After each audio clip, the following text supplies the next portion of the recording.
সকালে কিংবা বিকালে খাওয়ার জন্য দারুণ স্বাদের একটা নাস্তার রেসিপি নিয়ে আজকে আমি আপনাদের সামনে হাজির হয়েছি। আর এই নাস্তাগুলো খুব কম সময়ে তৈরি করে নেওয়া যায়। নাস্তাটা তৈরি করার জন্য আমি প্রথমে ময়দা মেখে নেব। একটা মিক্সিং বোলের মধ্যে কিছুটা প্রথমে ময়দা নিয়ে নিচ্ছি। কতগুলো নাস্তা তৈরি করা হবে সেরকম বুঝে ময়দাটা নিতে হবে। এখন এর মধ্যে দিয়ে দিচ্ছি নুন, চিনি দিয়ে দিচ্ছি হাফ চা চামচ। এবারে মাঝখানটা একটু ফাঁকা করে নিয়ে কিছুটা দিয়ে দিচ্ছি এর মধ্যে রিফাইন তেল। রিফাইন তেলটা দিয়ে ময়দাটাকে খুব ভালো করে ময়ান দিয়ে নেব।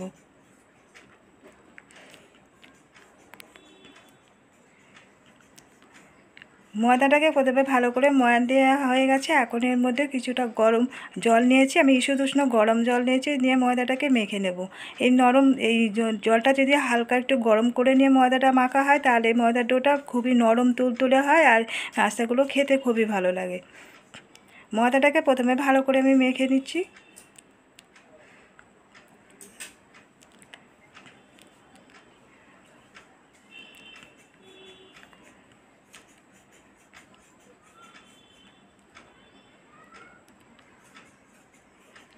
ময়দাটা মাখা হয়ে গেছে, এখন এটাকে আমি ঢাকা দিয়ে সাইডে রেখে দেব। আর এখানে আমি একটা বড় সাইজের আলু নিয়েছিলাম, আগে থেকে সিদ্ধ করে রেখেছি। আর এখানে কিছুটা পেঁয়াজ ভাজা করে রেখেছিলাম আর দুটো শুকনো লঙ্কা ভাজা করে গুঁড়ো করে রেখে দিয়েছিলাম। প্রথমে আলুটাকে আমি একটু ম্যাশ করে নিচ্ছি।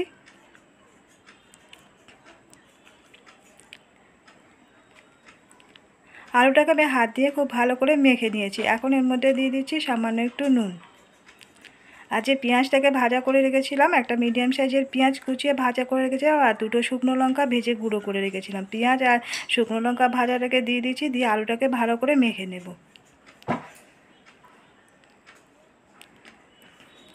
আলুটা মাখা হয়ে গেছে, এগুলো থেকে আমি কিছুটা করে করে নিয়ে বলের মতন করে করে রেখে দিচ্ছি।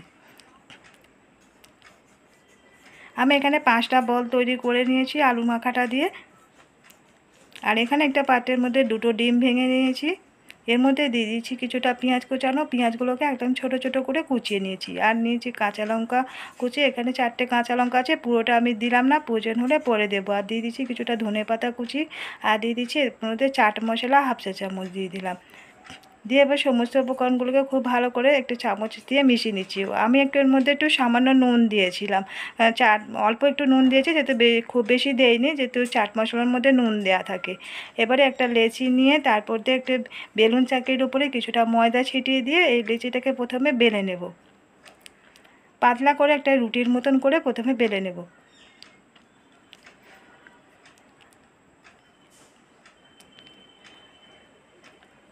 আর লেচিটা খুব বেশি বড় করে কাটিনি, রুটি যেরকম কাটা হয় সেরকম না, আবার লুচির থেকেও একটু বড়, যেরকম সাধারণত আমরা লুচি বানাই যেরকম লেচি কাটি তার থেকে একটু বড় করে কেটে নিয়েছি।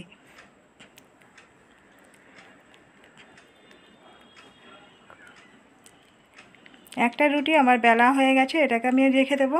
দেখুন এরকম পাতলা করে আমি বেলে নিয়েছি, এর থেকে বেশি মোটা করা যাবে না, খেতে ভালো লাগবে না। এটাকে আমি থালার মধ্যে রেখে দিলাম। এবারে আরও একটা রুটি বেলে নিচ্ছি। প্রথমে এরকমভাবে রুটিটাকে বেলে নিয়ে আগে রেখে দিতে হবে, তারপরে নাস্তাগুলো তৈরি করব।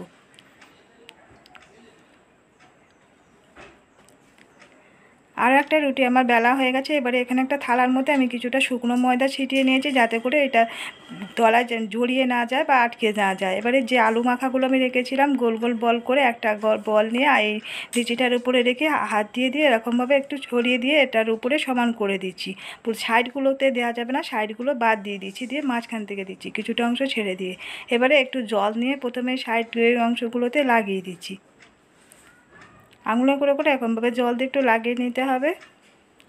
এবারে যে আমি ডিম, পেঁয়াজ, কাঁচা লঙ্কা, ধনেপাতা যে মিশ্রণটা তৈরি করেছিলাম সেই মিশ্রণটা এই আলু মাখাটার উপরে দিয়ে দিচ্ছি। এই আলু মাখাটার উপরে মিশ্রণটা দিলে এটা গড়িয়ে যাবে না, বেরিয়ে পড়েও যাবে না। আর ডিম খুব বেশি দেওয়া যাবে না, অল্প করে দিতে হবে।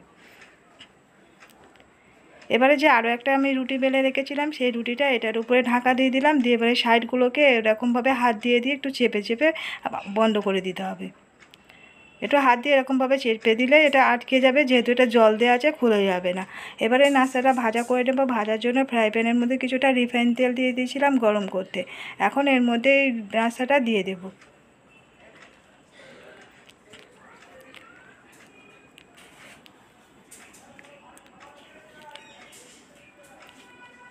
আর গ্যাসের ফ্লেমটা এই সময় মিডিয়ামে রাখা আছে।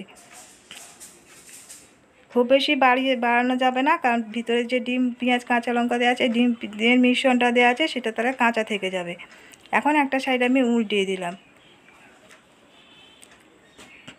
খুব বেশি তেল দেয়নি, অল্প তেল দিয়ে ভাজা করছি। এবারে অপোজিটটাকেও একটু গোল্ডেন কালার করে ভাজা করে নেবো। সাইডগুলো যাতে ভাজা হয়ে যায় ওইগুলো একটু চেপে চেপে এরকমভাবে দিতে হবে, ঘুরিয়ে ফিরিয়ে।